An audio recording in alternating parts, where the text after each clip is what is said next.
Yeah, what we've been doing, yeah, as artists here in this part of the world, Great Britain and Great United Kingdom, yeah, artists, the artists that we actually are, sometimes we basically have to find way to breathe oxygen, find way to kind of get ourselves connected to the right oxygen so that we can basically bring the work out. Yeah, find the platform to bring out these type of work. And the journey becoming even more sweeter because if I can remember as a youth, yeah, among the family member and among my dad, yeah, taking me to house painting, and that was my first experience of basically painting. He take me to paint houses, and he basically was doing a thing that them call skirting, and skirting is just the edge to the floor to protect the floor from dirty or to protect the wall from dirty. They put a skirting, and it's always be a more darker tone. Yeah, and he take me to do that, and that was my first experience. And along that, everything flow. Yeah, in school, I remember that I was actually hidden in class to do drawing for other students who wasn't doing the drawing up to par. Yes, and after I do my drawing, they would come and say, Ansel, because say Ansel is the slave name. Yeah, Akiwali is the name that I do my research and connected with. Yeah, so in school, Ansel, could you do my drawing? And we would hide from the teacher to do those little drawing. Yeah, so these are just the development. Then I link up with a great brethren by the name of Robert Bryan. I call him Sir Bryan, Sir Robert Bryan. Yeah.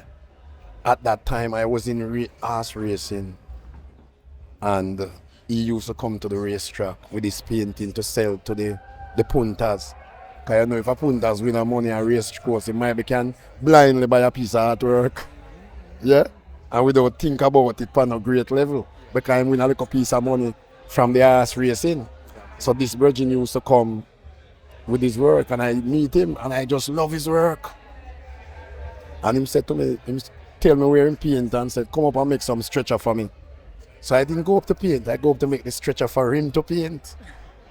Then the little piece of canvas that leave now, I use it to make my little trying piece and try and do my little pieces. Yeah. So that is just development and thing. And the important thing that I wrote the book.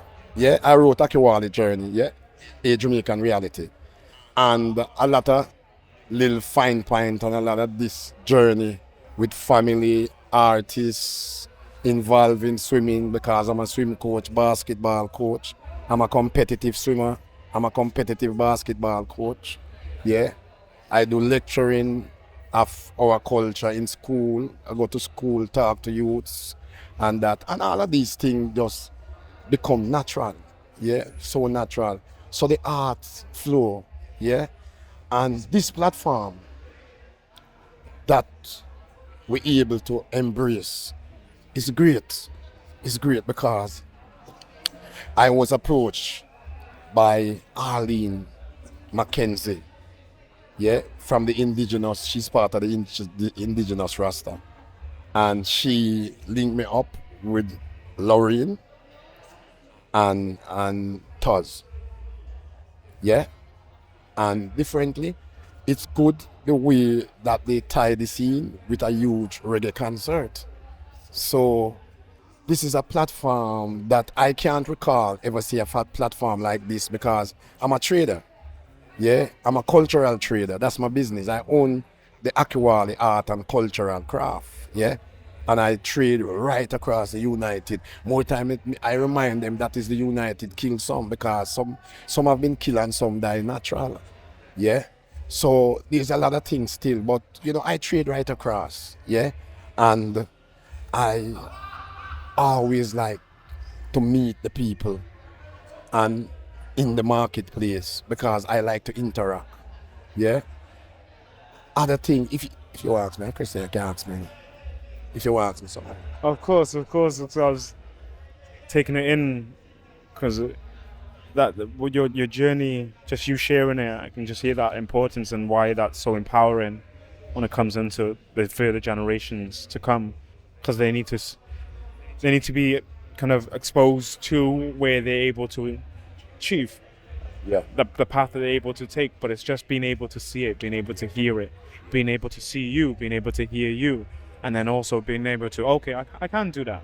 Yeah. So why also do you think it's important for these stories and your stories to be shared, and also for us to see the positives and see where the light is, enough for us to take those steps towards there, especially for our next generations as well? Yeah, well, that is so solid, yeah, because if we doesn't give the generation that is coming a clean button, yeah, then we would be helping to mess it up what would be happening down the road. So we basically, yeah, ensure that we keep the button as clear, just as all my parents give it to me, and my parents' parents give it to my parent, yeah, and that is my energy, and that is where I'm all about. Where, you know, cause I'm just 6.5 now, yeah, and that's I give thanks, yeah, and that allow me, you know, to reach people. So the generation that is coming, it is so important that what we are doing here with these artwork around and all of that, that we are sharing.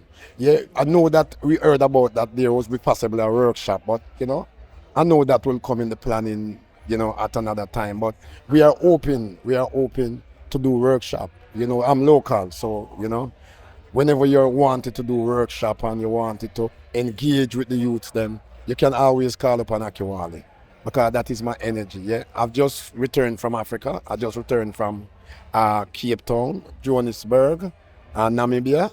I was there for a couple of months, and I was engaging with my book. I was engaging with youth. I was engaging with people generally, you know, producing craft, you know, producing craft item, original craft item. So it is important that we basically focus on the generation that is coming after us, so that they can have something strong, something clean to go forward with. That's when they meet up, when they're ready to do the exchange with that generation that is coming after them, then you know they can basically, and you know, something positive, something that have resilience, yeah, something that is nice, something that is pretty. We could use word, you know, but the main thing, something that is power-filled, not powerful, because power-filled is overflow, but powerful come with a limitation.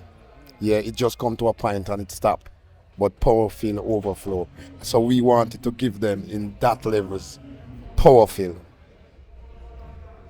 Gratitude, abundance of gratitude for the words and for your presence and the honors us. So thank you so much, Akiwali. And also, of course, for the connections and the network that you're able to bring Morag and Barry and Burnett here as well, and then of course everyone else and Kwame. So thank you so much for that.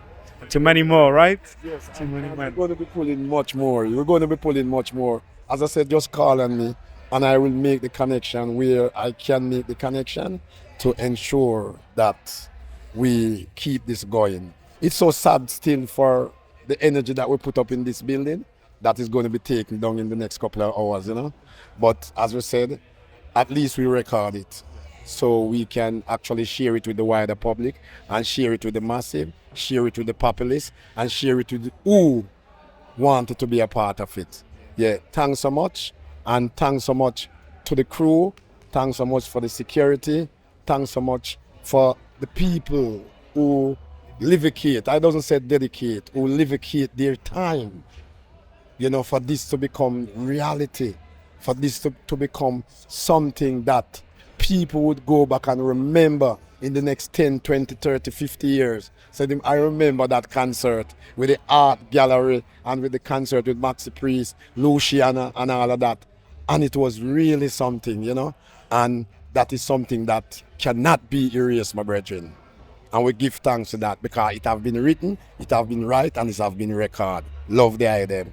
Maximum love. Yeah? Without reservation.